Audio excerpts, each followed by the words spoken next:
This episode is sponsored by Tattoo Away, a groundbreaking solution for safe and effective tattoo removal. Unlike traditional laser methods, Tattoo Away uses an innovative non-laser technique called trans-epidermal pigment release. This method gently lifts and removes tattoo ink from the skin, working on all ink colors and skin types while minimizing the risk of scarring and promoting healthier skin. With over 8,000 successful treatments completed worldwide, Tattoo Away has proven to be a trusted leader in tattoo removal. So whether you're considering removal, revision, or cover-up, visit tattooaway.com to find a location near you and schedule a free consultation. On a personal note, I'm currently undergoing the tattoo removal process with a tattoo on my leg that I've had. For years, I've lived with this tattoo. It's a gang tattoo, and it's kept me from wearing shorts because of the affiliation. It put my life at risk. So I made a decision, and with Tattoo Away, it's been incredible. The process has been smoother than I even imagined. To be honest, the pain is virtually non-existent in some areas, and in some spots where I did feel something, it was far less painful than getting the tattoo in the first place. The full session for my leg took just about an hour. About 2 more sessions, I'll be completely done and my tattoo will be removed. The professionalism of Tattoo Away is awesome.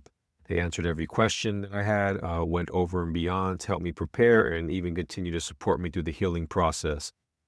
So huge thank you to Tattoo Away for your partnership and your mission. If you're interested in learning more or want me to personally connect you with them, feel free to email me at carlosvasquez@howtobattle.com. I'm happy to help, or you can visit their website at tattooaway.com for more details. Thank you for listening. Enjoy the episode. Guido Solares. Yeah, thank you for being here today to have this conversation. I always start off with a question or a quote or a saying, something to spark some thought, some ideas, conversation, and to get into the minds of those that I'm interviewing. And so for you, I have 3 questions. And just giving you some background in regards to these questions, these were 3 questions that used to be asked of me while I was in prison. So in prison, you're constantly under guard, under scrutiny, by the guards. They're watching your every move, where you're at, everything. And there's many times when you go off and you're kind of alone in certain places within the prison environment. And a guard would come up and ask me these 3 questions that I'm going to ask you. Okay. But I want you to answer them in whatever way you feel compelled to answer them. Okay. So, the questions are, who are you? What are you doing here? And where are you going? So who am I? I'll say I am a curious person that is exploring life, that are being on this limited time that we have in the planet, trying to become better at what we do and help people become better as well. So by being curious, not being afraid of thinking everything or speaking the truth, my truth to people, and trying to become better every day. What are you doing here? And we talked a little bit about religious belief, non-religion, meaning of life a little bit earlier. We were having, first of all, one of the best cups of coffee I ever had in my life. Thank you. So I got to say, anybody listening, man, you make an amazing cup of coffee. Thank you. But why are you here?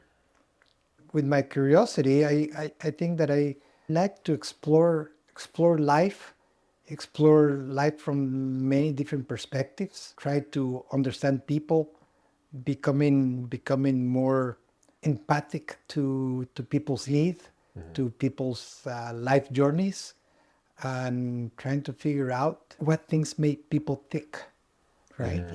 We have been exposed to each one of us to different things, some good, some bad, and some of the good things that we can share with others, so that they can at one point think about it or make them move in a different direction that hopefully is a positive direction.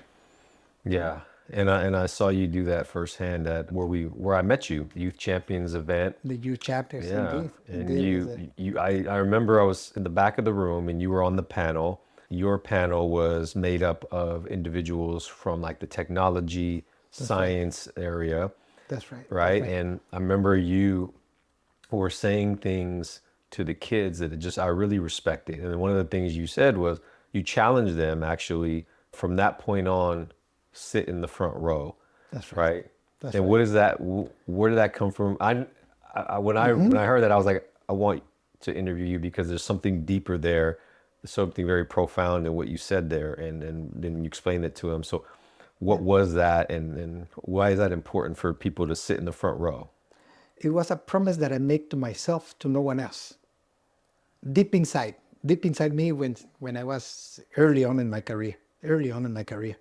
Because one of the things that many of us share is the fear of being called on.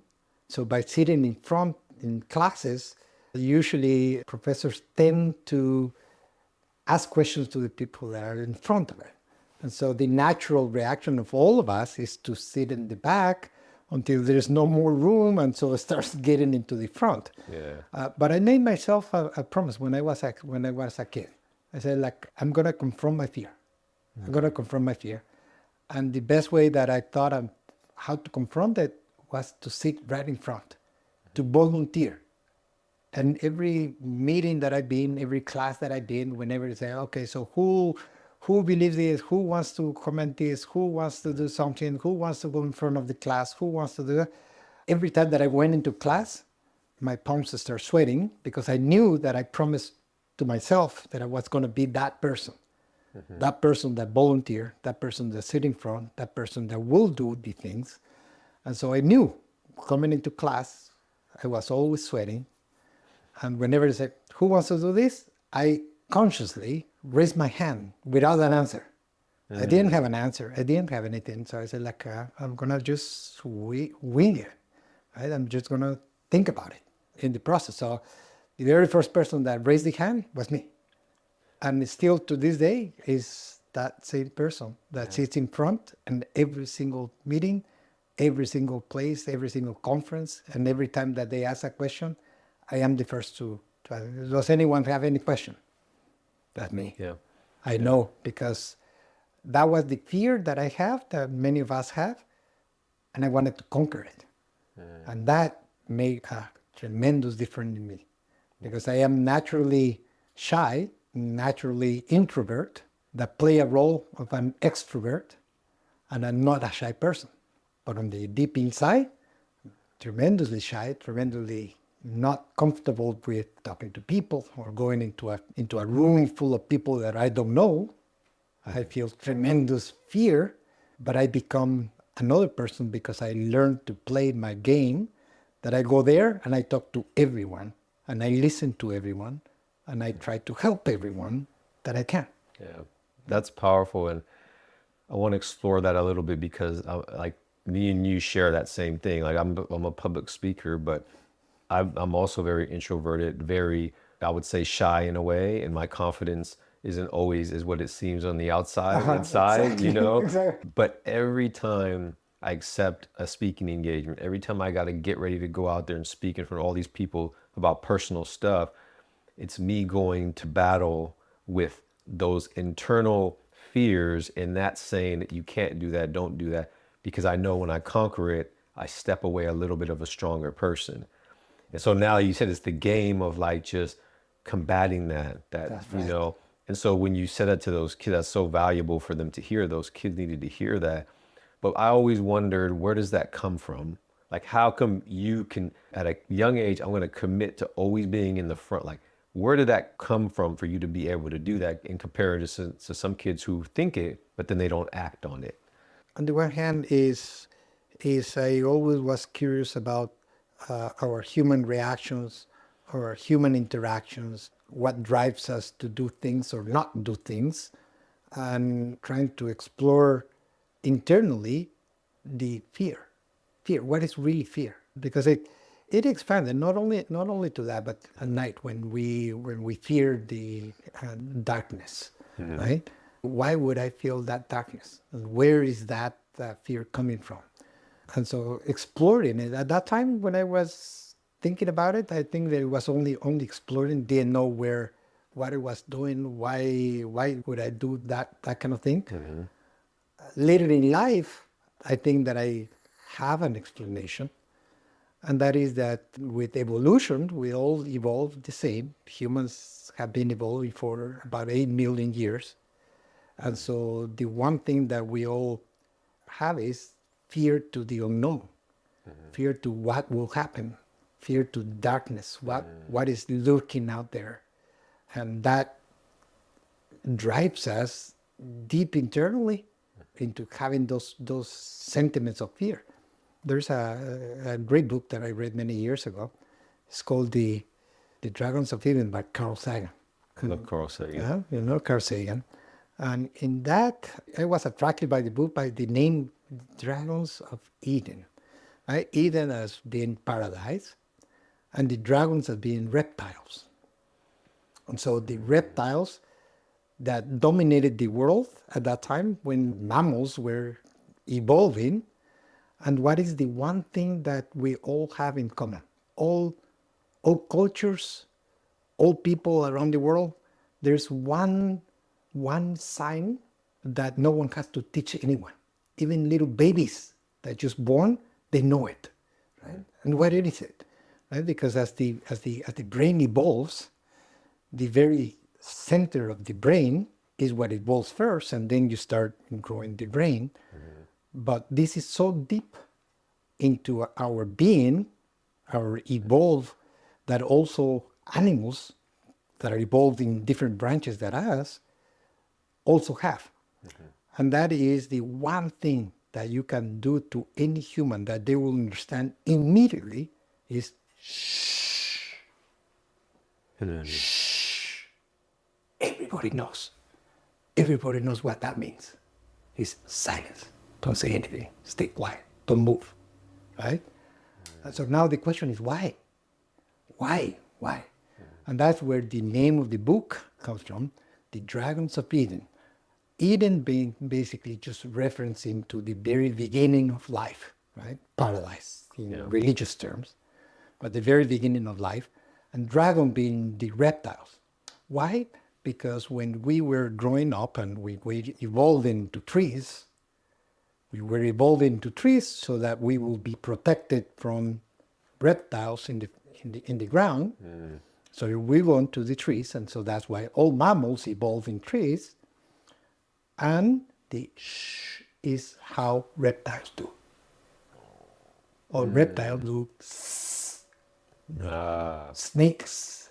So the closest thing that us humans have is shh. So when you say that, and you do it to a baby that is crying, it's like shh. That's fascinating. Without even knowing what it means. Yeah. Right? So going back to the original question is why. So I understood a little bit better that we all have fears. Fears to the unknown, fears to what might happen to you, fears to dangers that are out there. Yeah. And so that natural fear that I felt, so to close the loop, that I felt by sitting in front, by being called out by here, I wanted to hide. Yeah. That was my natural reaction. I had a fear. And so I confronted that fear because I was curious to see why. Why would I fear that? Why would I fear that? Why do I fear darkness? Yeah. Why do I fear talking to people? Why do I fear speaking in public? Why do I fear all of those fears?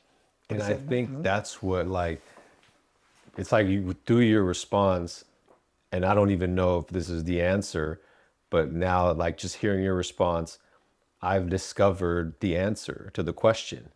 And it's in that moment, it came to me, and you said it in one word, and it's curiosity. Curiosity. So the curiosity is why you are who you are today. The curiosity is why I stepped out of my comfort zone and confronted my fear. It was the curiosity. And so curious people in the world are the ones that do amazing things in the world, right? It's those Very who, true. right? So it's Very very interesting that was like, I'm thinking to myself, like, why do some people are able to face their fears and actually confront them while some hide in the shadows? Maybe it's curiosity. Maybe it's curiosity. It's very, very true. Yeah. Very true. I And would say that that's that's a common denominator among people is curiosity. I can, now that you mention it like that, I can go back in my head with all the people that I've been exposed to.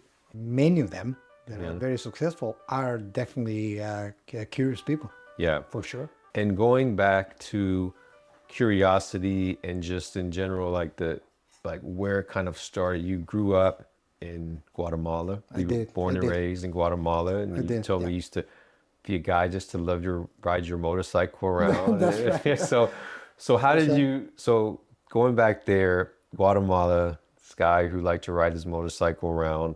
You didn't know where you're going to go in life yet, right? You didn't No, have an not at aim all. yet. You didn't have a goal really, so to speak. You were going to school. What happened from there? Where did you go from there? How did you get from that point to where you're at today? And also, what do you do? And what's your journey to the point where you're at today? So definitely the curiosity factor. At the very beginning, I would say that I was curious to go into things, to learn new things, and to challenge myself. And so one of the early things that I did, it was probably past in my late teens, just before I graduated from high school, is that I was challenged myself to do things and see if I could do it, even if it was completely opposite to what I was thinking that I was able or capable of doing. So I tried it. I challenged myself. I challenged myself to learn, to do things, and to go up front. What I learned is that there is a feeling, it's an elated feeling, like an addiction to success. When you succeed, even by putting little tiny goals, that when you achieve that goal, there is a very internal feeling, just in us, that makes you feel good, that you were capable. And so I started creating bigger goals. So, well, let me see if I was able to do this. Let me see if I am able to do this thing, even though I have no idea how to do it, or if I was going to be able to do it. I challenge myself to achieve the next goal. And when I achieve the next goal, it makes me feel so good. Oh, yeah, I was able to do it. And so it becomes an addiction on the good side, that you become addicted to set up goals and to complete those goals and look immediately for the next goal, which is higher. Yep. And so you start growing your goals, and that addiction, you want more of it. You want more of it. So you did this. Now I want to see if I can do this other thing, which is much higher, much more difficult, and I have no idea how am I going to be able to do it. But when you achieved it, it makes you feel so good. It's just like a drug, Yeah. like a drug of success. That the more that you do, the more that you feel. And at the same time, success becomes easier when you start accumulating all of these little goals, because you create a process inside you that the journey becomes easier in time. And there are two things. So one is the addiction to success, and the more that you succeed, the easier that it becomes. It becomes easier in time as you succeed. And the reason that it becomes easier is because now you're accumulating knowledge on what you have, and then now you are creating bridges of this island of knowledge with this other island of knowledge that naturally you will think that it has nothing in common, right? So something that is philosophy with how you do math is nothing in common, or how you do self-care, or how you do this. So you start accumulating knowledge in all of these islands, and as you completely set up goals and succeed and do things, you start establishing links or bridges, that now all of a sudden this experience is helping you here because you created a bridge. And so now as you continue to succeed in life or succeed in what you're doing, it becomes easier, because now you have more of these islands that you are tying up together. So you are constructing what nowadays is called a neural network. Neural network is how our brains work, by having all of this knowledge that now you require this knowledge, and you go with these bridges into here. So as you accumulate those gains, those knowledge islands, and do more succeed, then things become easier naturally. You are forming in yourself a neural network that is all interlinked and make your life really easy, easier, right? So nothing is easy, but you are addicted to success, Yeah. and your life becomes easier. Your life, your goals becomes easier to achieve because now you have more. And so it's a two things. Yeah. And so I think that's and it happened naturally. So I was always challenging myself, oh, I got this. Okay, so what about this other thing? And then on doing that, it becomes at the end of the day, it becomes a completely exercise on knowing that you can get into whatever and you can achieve it. You lose that fear of getting into this because you don't know anything. You don't know anything about that. But now, with all of those successes that you have, you know that you are capable of doing into whatever. If I want to go into whichever field that I have no idea, metallurgy, right? I don't have no idea of it. But I know that if I put enough effort, enough things, I have enough knowledge accumulated and enough, and I know the process I have to do, I know that I can do it. So is the addiction to success, setting up small goals, not necessarily have this goal right here, but just go in time, and then knowing, having the confidence, internal confidence that you can do just about anything.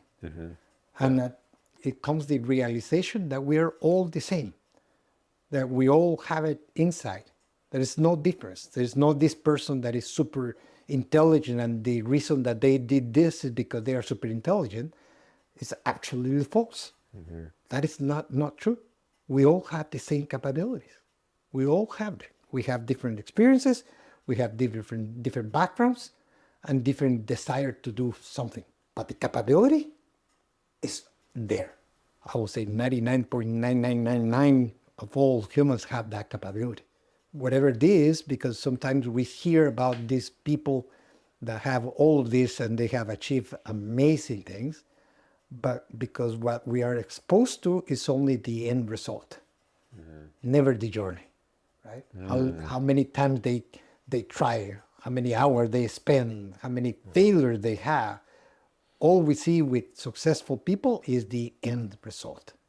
But what the journey that it took them, we never get exposed to that. Yeah. Right? Yeah. And how important, because I know for you it was important to have somebody come into your life and kind of help you start, like a mentor, a teacher, because it was a teacher that introduced you to math, right? That's right. That's right. Yeah. It was one of my high school teachers that introduced me to math, and that's how I became in love with science, in love with math and physics and science and discovering things, and because it fed my curiosity, right? Fed my curiosity that and I wanted to know how the world worked, right? And so that was precisely.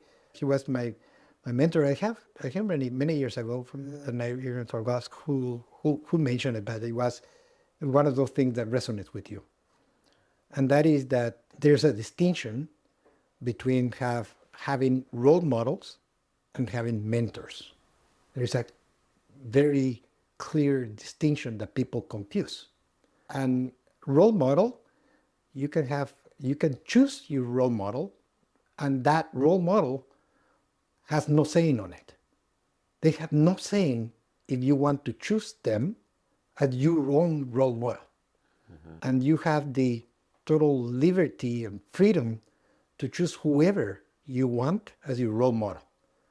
Naturally, we choose role models that we learn that they are successful or they have done what we always wished to do or things like that. But they don't even need to know that they are your role model. They don't even need to know. Sometimes we have that liberty of choosing our role models. Yeah. Mentor is a different thing. Mentor is a completely different thing. because you do not choose your mentor.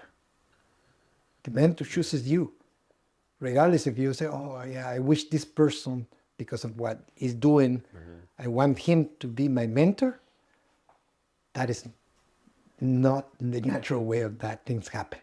You can choose him as being your role model, Yeah. right? But you cannot choose someone to be your mentor because the mentor chooses you. So now the question is, how? How?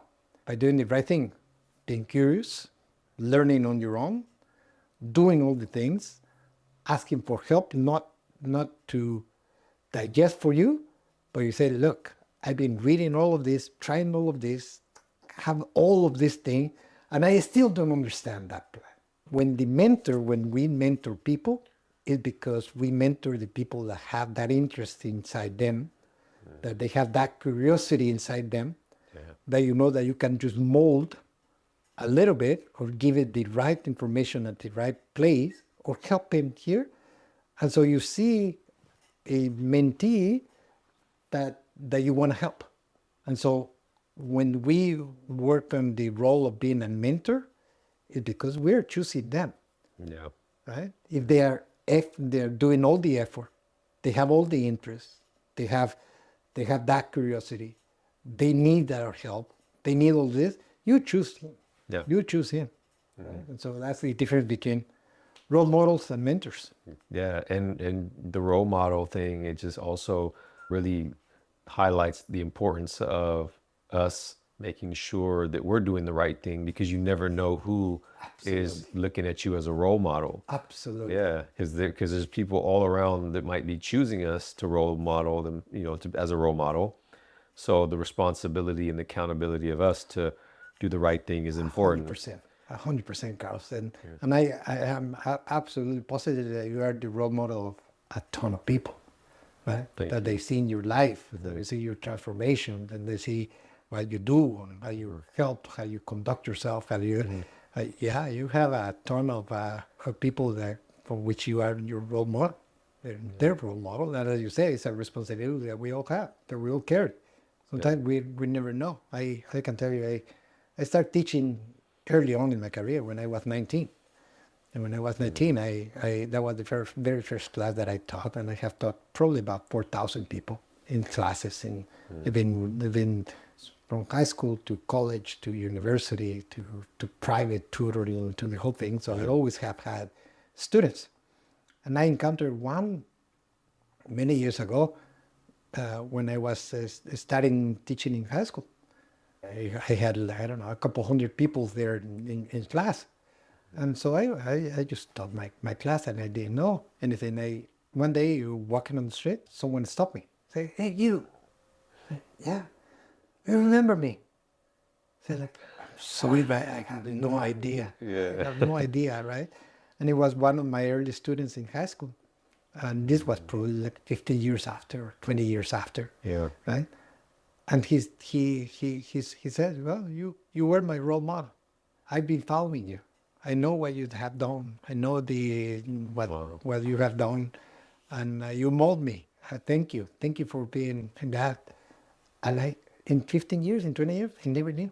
And he knew everything about me. Yeah. He knew everything. What I have done, what I went, how I did. He read my papers. He did different things, and he thanked me for being his role model. I have no role No. in intentional role, right? So that was him. But it's to your point. Yeah. That you don't know. You don't know who you are influencing, and the hope is that we influence them in the right way. Yeah. Yeah. And your teacher, in high school in some way became a mentor and saw something in you and it basically introduced you to math and you fell in love with it and then you ended up coming to the States. Can you imagine? And you got a full ride to MIT, right? That's right. How was it going to MIT from, another country to come out here to the United States to go there? How was the experience of that? No, very, very scary. Yeah. Very scary because, of course, Guatemala is a terrible country. Education system is a completely different thing from here. And even the school that I went to, I was a small town, not even the capital city of Guatemala, and so my high school preparation was lacking. My university was lacking, and I was all of a sudden thrown into competing against the highest level of everybody that wanted to be there, and so it was scary. It was scary that I was say that I always felt that I was gonna fail because my classmates were all valedictorian of the best high schools in the U.S. Right, and I was meeting students from third world country competing against them. Yeah. And MIT is built on meritocracy, that very learning experience in which I learned about the concept of meritocracy. The students were all nuts about getting A's. Everyone there, it was a straight A student. Everyone there. And they felt like crazy if they would get a B. Right? So competition was fierce. It was fierce because the curve, you only get 33% or percentage of all the students that will get an A. Most of the people will get B's, and a few of them will get C's or D's, right? And so the competition to get A's, it was fierce. It was fierce. And I was used to trying to be first in class, trying to be at the top of my class. And when I was starting to compete against these guys, these were like several levels above mine. Several levels, not even a little bit better. Like the things that I was learning, they learned 10 years ago. It was fearful until I uncovered that we're all the same. They were not more intelligent than me, and I was not more than them. It was simply that our circumstances were different, that they got exposed to some other things for a longer period of time until I catch up. So that's what I did. Of course, I needed to work much harder than they because I did not know the material that they did, and so I learned to learn faster and to learn and to work harder and really bust my ass learning all of this. And so, and again, I challenged myself constantly. And that was 5 years of kidding myself. My first 2 years at MIT, I slept like probably 2-3 hours. The first 2 years, for 2 years. So I just slept very little. I learned to be awake all the time. I would do all-nighters like 2 or 3 days a week for at least 2-3 years, catching up to all of them. And of course, I wanted always also to be straight A and do the whole thing. And so the competition was fierce, and so they were like really tough to compete. But it was a eye-opening to be exposed to a completely different world. Yeah, and hard work, it pays off. It did. It does. And then you have that mentality, and I felt the same way when I got out of prison 3 years, 5 months ago, and I didn't even know how to use a smartphone. I didn't know how to set up an email. I didn't know how to really use the internet well. And now you're on a podcast. You know what I'm saying? Now but it's the same mentality. Like, I knew that I was competing in a world, and because I'm going into business and all these things, I'm competing in a world where people have had their freedom to learn and all these, and they're way, like you said, 10 years advanced from me. But same thing, I just worked so hard every hour that I could, that I wasn't working. I was just working on learning and catching up and understanding. And now I know more about like things like AI and stuff like that people who've been out here their whole lives don't know. But it goes back to not like, only you catch up, but surpass. You supersede. And it goes back to what you said about the neural paths, that the more that I've learned, the easier it's become to learn new things. Yes. The easier it's become for me to grow and be confident to explore new things. In the beginning stages, I was scared. The world was new to me. It's like stepping into another planet, somewhere in a far galaxy, and you're just like thrown into a world, and you're like, okay, I gotta adapt, I gotta learn. That's how I felt. And it was scary, but the curiosity, going back to that, is like, it led me down these journeys of exploration, and And I feel now that I've 3 years, 5 months, I did 17 years in prison. I feel like I can compete with the best in the field that I'm in. And do anything that you want. Yeah, and do anything that I want now. And it didn't take much time, but it took a lot of sleepless nights and hard work in the beginning. Yeah. So that's a great message for those out there that are the underdog, that may be coming from another country or behind, or their education wasn't as prestigious as the other people in their class. You can still, be able to be great. And like you said, we're all the same. It's just some people have had different experiences that got them to where they're at, but don't let that limit you. Don't let that be a reason why you don't pursue it. That's right. Right?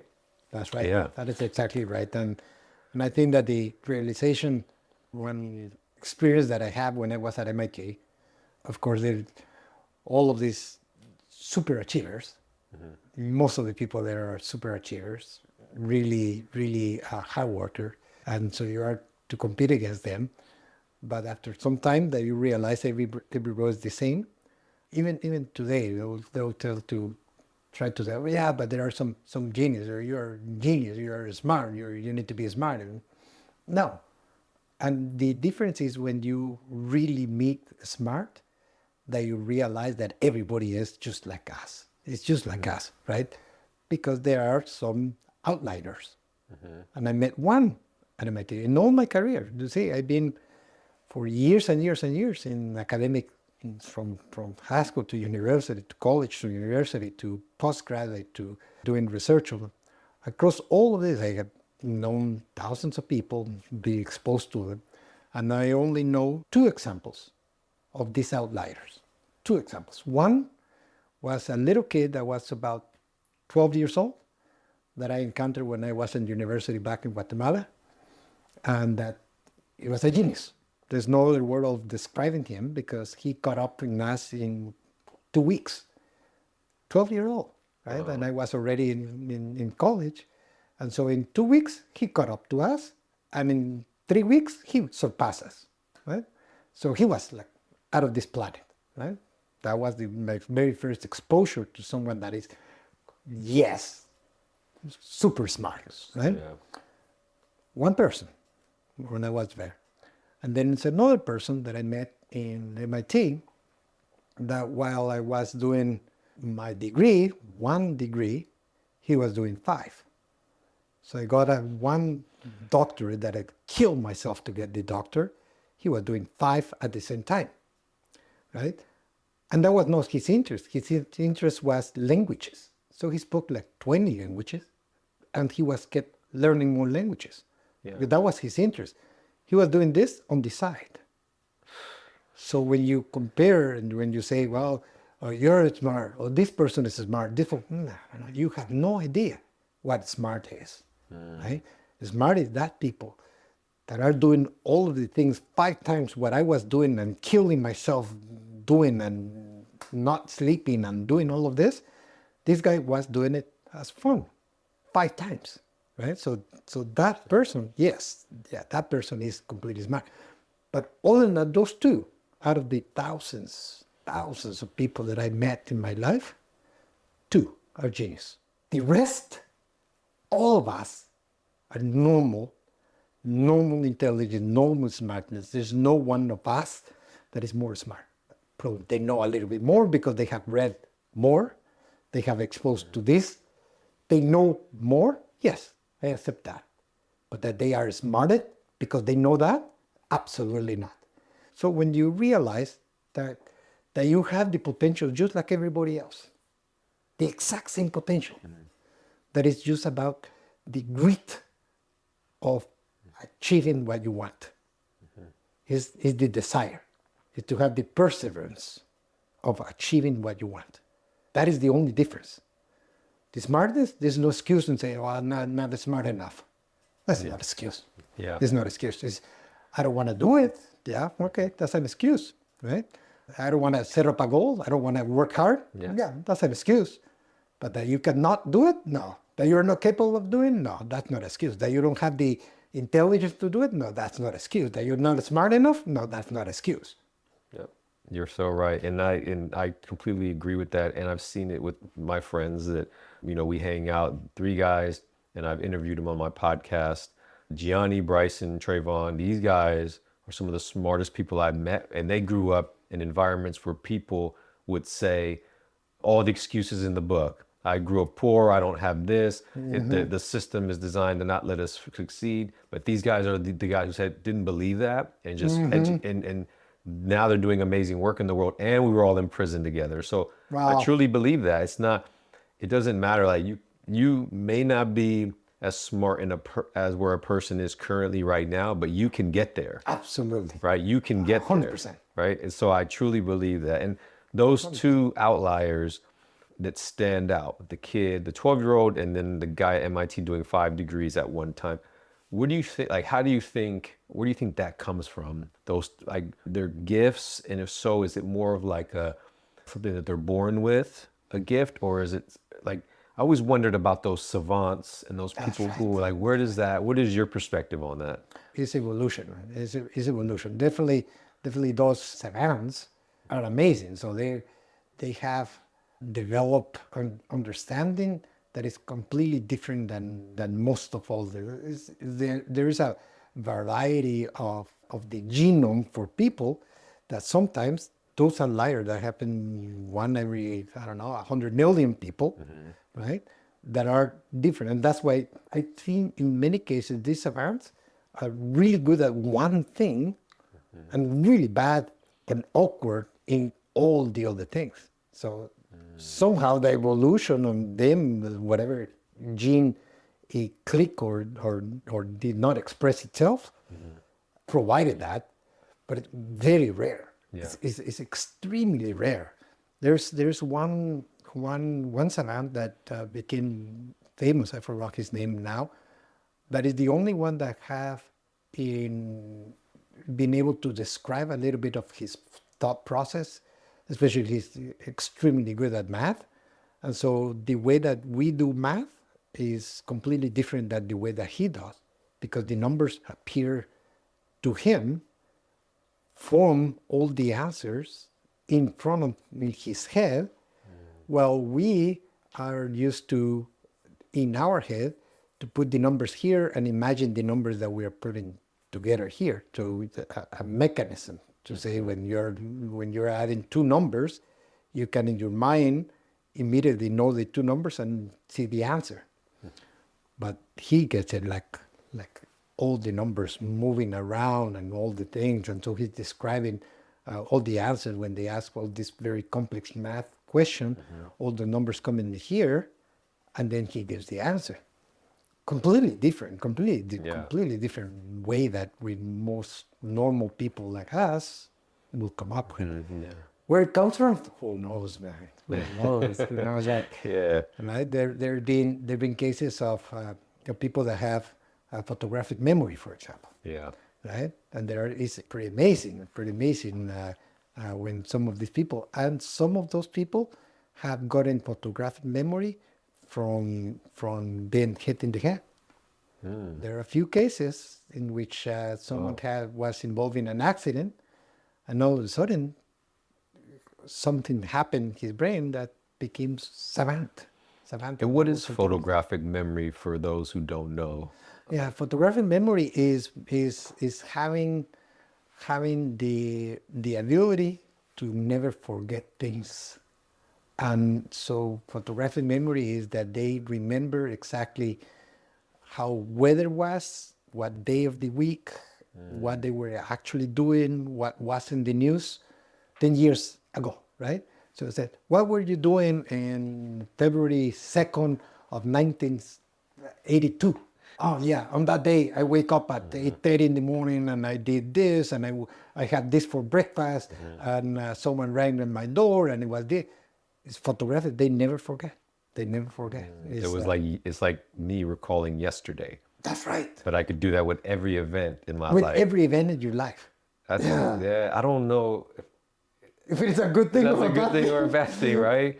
Because some things I think I choose not to want to remember. Yeah. You know? Yeah, true. So it's very interesting, photographic memory. Like you said, I think going even to the savants who are very gifted in one thing, but maybe awkward and not good at other things. So even though what some may perceive as them having a gift, it may not really be a gift because maybe that limits them to the other things in the world, like human connection or being able to be like what some people say street smart. Yes, Like to be able to be dropped off anywhere in the world and you can yes, survive and figure your way through it. yes, That's also a level of intelligence. absolutely, So even the people that we see as most brilliant in one thing, it may not really be a good thing. that's right, Maybe it's good to be well-rounded in the world in all absolutely. things. I agree 100%, Yeah. 100%.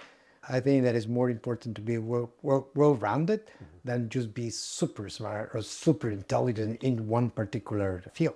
Yeah. And do they suffer by not knowing, or do they even understand that they are being awkward, or they, who knows, right? But it definitely, for most of us, I would say a well-rounded person is more attractive Yeah. to me than the other way. Yeah. For sure, for sure. Yeah. So what did you study in MIT? I studied in physics. And then I was always intrigued by human health. And so I always liked medicine. But I knew that I was not good at medicine because in my mind, I always thought I'm deducting things, trying to figure out things, why things work, why, because of this curiosity factor, why if I do this, this is the reaction that I have. At least in humans, medicine is a little bit more of this is the way that it works, how it works, of why it's working like this, and it's very difficult to get to the root cause of how things work. And so you have to go deeply into molecular biology and things like that. But for most physicians, it's about learning all the processes in human, and they have to memorize immense amounts of information, memorize it, not necessarily deduct the information or create an equation that they will tell that this is the behavior, this is the impact of doing this kind of thing in the human, but they memorize immense amount. And I'm not good at memorizing. I'm better at trying to figure out things, deducting things. So if this works here, let me see. If I do this, I do this, I do this, I get this, right? Which is very difficult to do in medicine. However, I always was attracted by medicine. And so I became a medical physicist. So I did my medical physics. A medical physicist is the person when you go into hospital and you see all of this machinery, starting from ultrasounds to X-rays to MRIs and CT scans. All of the physicians are the ones that get the results from those machineries and applies to human health. The medical physicist is the one that is from basic principles is creating those machines that produce those results. So behind that, there are medical physicists creating all of this machinery, engineers actually creating that machine, but the principle by which they work is all come from physics applied to medicine. And so that's what I am. I study the basic principles, the physics principles of medicine, and I became a medical physicist. For many years, I worked in that, and then until the entrepreneur bug hit me, I became an entrepreneur. I left my academic world. I was teaching at that time, and I was doing research. And I had students, and I have all of this, and so I left that for business. I became an entrepreneur for a number of years. Then I became a consultant, and then I started working for different companies until about probably 15 years ago, 20 years ago, when I got involved with technology, I was fascinated by cybersecurity. Because it was one of, again, and now in retrospective, I think that is one of the hardest challenges that we have, and that's why there's so many problems with cybersecurity all over the place. It's because it's very, very hard to solve. And that's what attracted me, again, because of the curiosity, because of the building knowledge that became easier. And that's how I became a cybersecurity professional. So that's what I do. Every day now, I wake up thinking about cybersecurity. I eat cybersecurity. I read cybersecurity. And I do cybersecurity. I work with people that are doing cybersecurity every day. My entire life is is around Yeah, cybersecurity. you've delved into it. And I've seen you have multiple libraries in here Yeah, yeah, and just different area like physics, religion, philosophy, cybersecurity. It's very familiar because it's like you find something that calls you and draws you in and you just get into the rabbit hole that's right. and you That's right. explore and you try to create. And I could, what do you think? I got, because I can kind of see in some way maybe a connection between your, I guess, your first love in a way, which was physics, now in cybersecurity. What is the connection there The that you've connection. discovered through your study? The connection is physics is hard, depending on the different level, right? But when you're at the top of the physics world, that you want to uncover things, you want to figure out why things work the way that they work. But it's very difficult because there doesn't exist a book already. You are creating that book. You are creating that knowledge.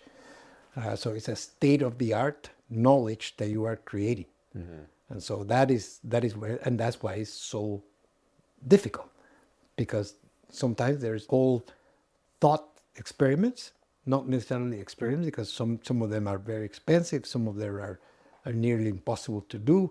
And so actually that person is the one that taught us how to do thought experiments. So that Einstein. the one thing that he changed in the world, that we are all now benefit by his train of thought, is to do experiments in your mind. Think about things, how things will work, and follow the logical mechanism to see if that is feasible or not. And doing the thought experiments, that was him. So the one thing that relate both cybersecurity is that in cybersecurity there are two camps. One is a defense camp, that you defend against all of the bad actors, bad people that are trying to extort money from people, or extort money from companies, or do harm and do all of this. So all of these bad actors that are utilizing their immense knowledge of how to break into our systems. And so on the defensive camp, we need to protect against them, which is what I do. I do defensive cybersecurity, defend against all of the bad people trying to do things to companies or to people. And so on the defending side, we have to become good at defending them against million possibilities. The bad guys need to only be good at one or two.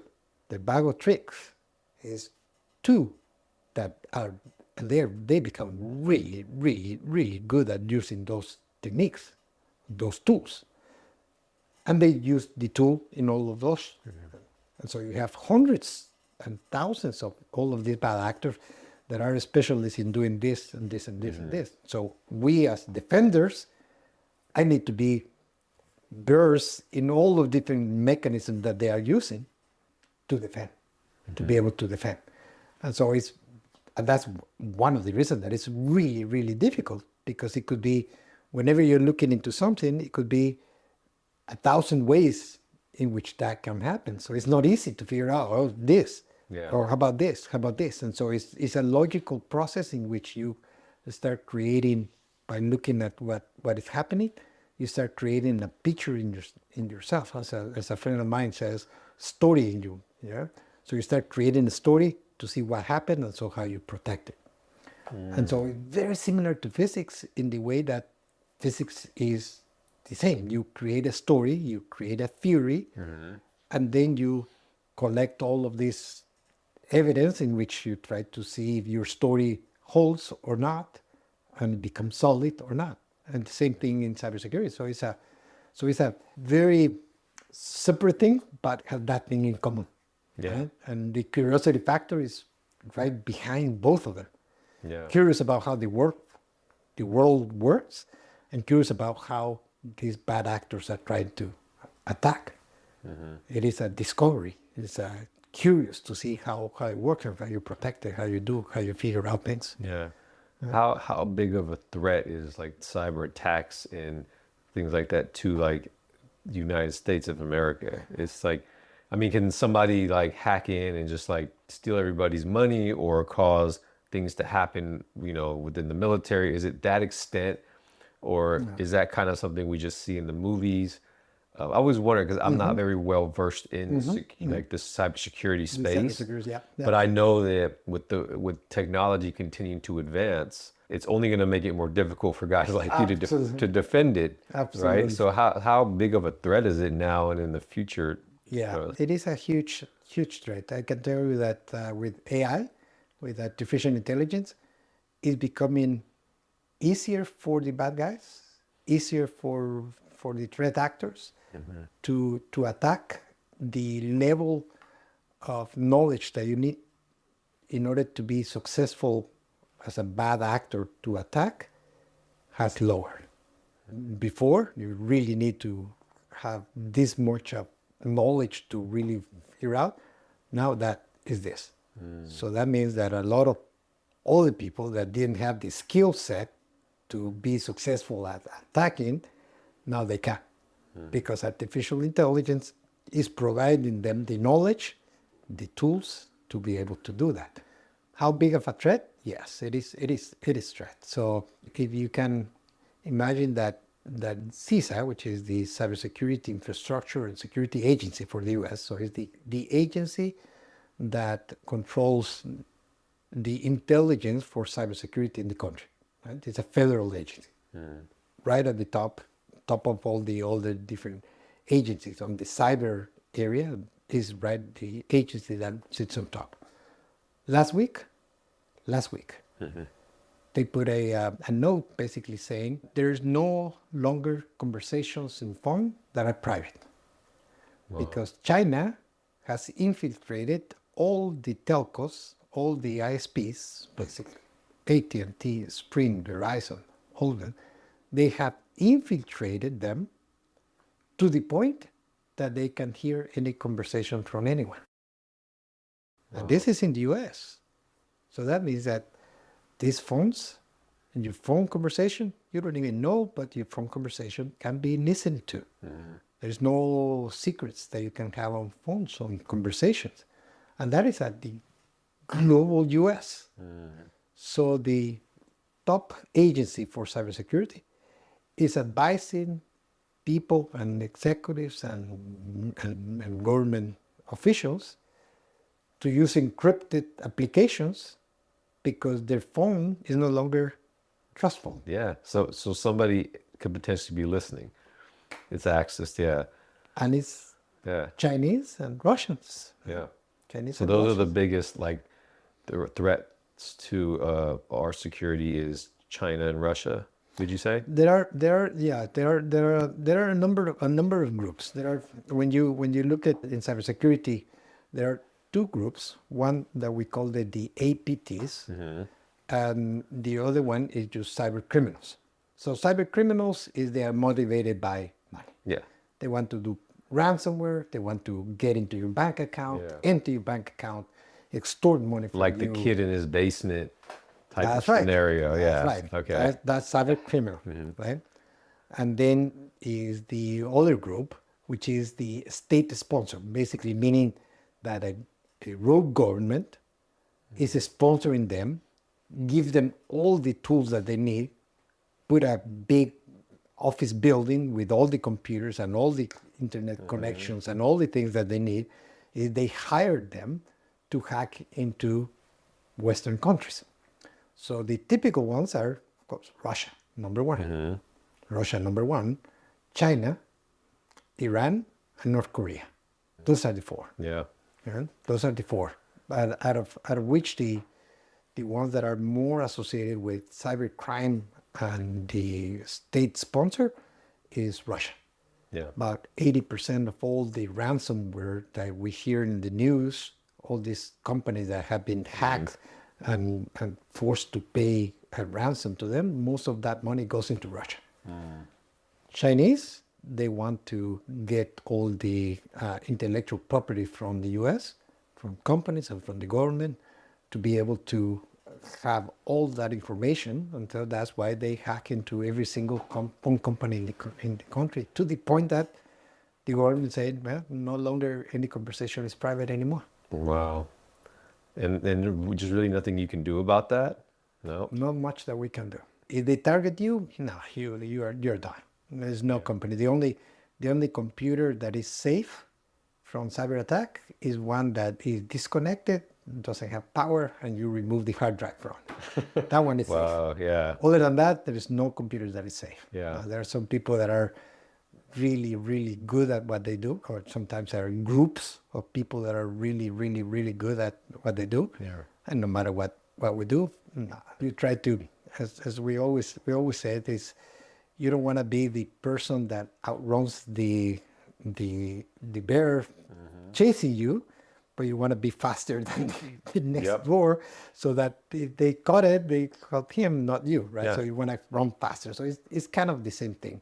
People try to, when they go into a parking lot and there are all these cars, and they're going trying to see which car is unlocked. So you want to have yours locked. Yeah. Not that they cannot get in, they can always break a window or do something, but why would they do that if the next car next to you has the door open with the keys right there? They're going to go into that one, not into this one. So that's what we do. That's what we do, is we try to protect, put systems in place, defensive measures to alert us, to defend, to block, to do all of these things, so that it's not as easy as going somewhere else. Yeah. Got it. So it's not as easy, but it's not even 100%. In cybersecurity, the really important thing is that it's not about the technology, it's not about all these programs and all the things, but it's about managing the risk that we have. No risk can be eliminated, but the risk can be mitigated. Yeah. Or reduced. So what we try to do is reduce the risk to a level that it makes sense. Eliminate is impossible. One of the things we talked about earlier, I think it's important, especially for the listeners that I know listen to my podcast, which is a lot of them are young people. How many books do you think you've read in your life? And how important is it to read? And why is it important for people to read? Well, close estimate probably like about 5,000. And how important it is being able to learn from other people, have conversations with all sorts of people that have gone into those deep rabbit holes themselves and end up putting the wisdom that they have learned through many years, and you are the beneficiary of getting there, getting to the book that has already been vetted, edited, put all of it, extracted the best of it, and you now not only have that conversation with that person, and you can have it as many times as you want, for as long as you want, but you are the benefit of that experience that that person had. It's a beauty that we choose all of those authors, all of those people that I end up writing, all sort of things. So I got into history, into ancient civilizations, I go into real estate, into personal finance, personal growth, into science, into biology, into geology, into all of this. And I talk to all of these people that I know in my heart. All of these 5,000 books, everyone is an author that I have intimate relationship, because I know his thoughts, I know what he put in there. And that has completely changed my life, completely defined who I am, define what I do, how I think. Is a life-changing experience for sure. Yeah, that's beautiful. Last part of the question that I started with, where are you going? Because you're doing cybersecurity, but I kind of have a sense, like, now that I know you, you're just in some point in life, another rabbit hole is going to open up for you. Was it, so where, if anywhere, or if you could go somewhere and explore something or pursue something or one or the other, what would that be? Yeah, I think a little bit in what you have done, writing. I think that putting a little bit of your own perspective into writing, so that it could help not only one person by having a conversation with that person, but having an influence in some of the people that actually need to hear a little bit of that, or a little bit of the experience in life, and be able to share some of the wisdom that I have learned from others. Yeah. To share it, and we all distill the information in different ways, because as we were talking earlier, that it resonates on you.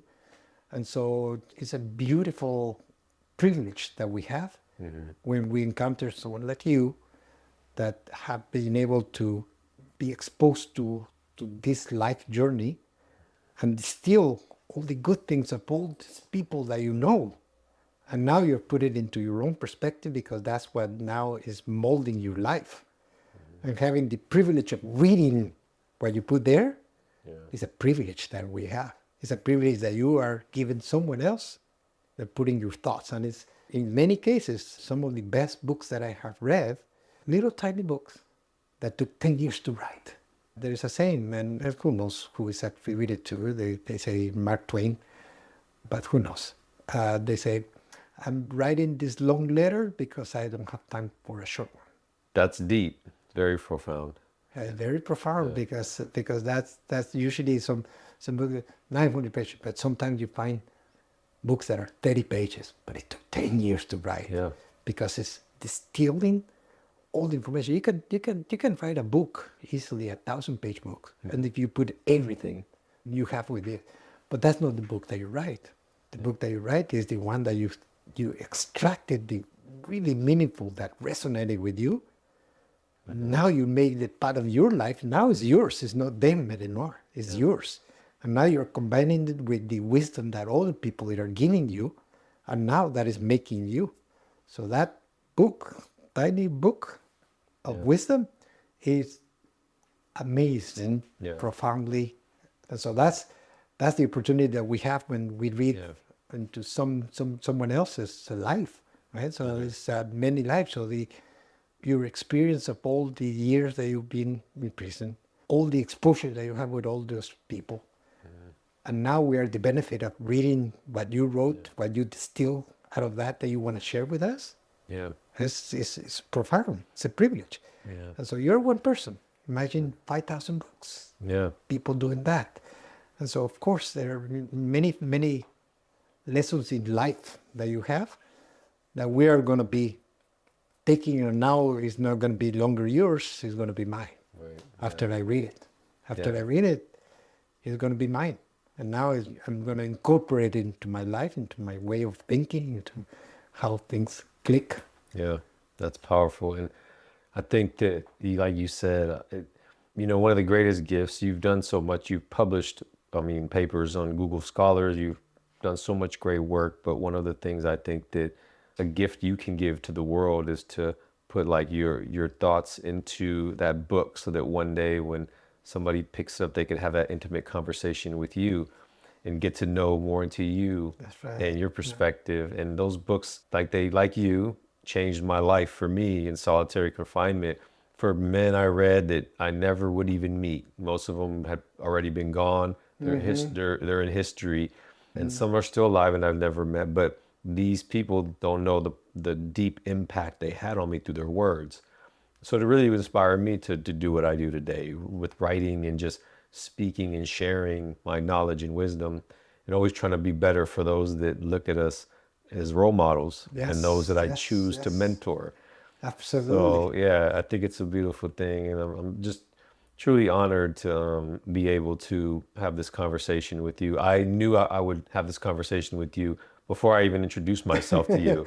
And, I seriously did. And I was listening to you from the back, and I was like, something is telling me to reach out to you, to interview you, because there's something very powerful there. And you resonated with me by just a few words that you spoke. And that's why I'm here today. And I know you're doing that with many people. So I hope that you do write that book. No, thank you. Thank you. And there's just any final words before we close out, any last thing that you want to share with the world who may be listening? If somebody out there may be listening and need to hear something. Yeah, the life lessons that I learned through many years in my life that shaped me. So it's again going back to the essence of everything that you pick up, is that we are all capable of doing whatever. We're all capable of doing. There's nothing that you cannot do. If you see that someone has been able to achieve it, to done it, course, there's hard work involved, there are opportunities involved, but it's always at the end of the day is you are capable of doing exactly the same thing. There's no limitations out there, that there's no excuse that is valid other than just stupid excuses. Right? But the reality is that you develop this confidence in yourself that you are capable of doing anything that you set up to do. Forget about people being smarter than you or making all of these excuses that different circumstances. Yeah, that was probably, there are many people that are unfortunate in this life, but that the deck of cards that we're all born with, but that doesn't mean that the deck of cards that we end up with. It's not about where we start, it's about where we end. We all start differently. That's the deck of cards that we have. That's the cards at hand. But it's how you play them. Now that's on you. It doesn't have to do on your past. That's on what you do today to play those cards that you are dealt with. There's no excuse that you got those cards. It's how you play. So it's never important where you start. You can start anywhere. It's where you end up. Where you end up, that is a really, really important thing. Yeah. Thank you. Amazing. Yeah, Appreciate absolutely. you. Thank you. Absolutely. Thank you. Yeah.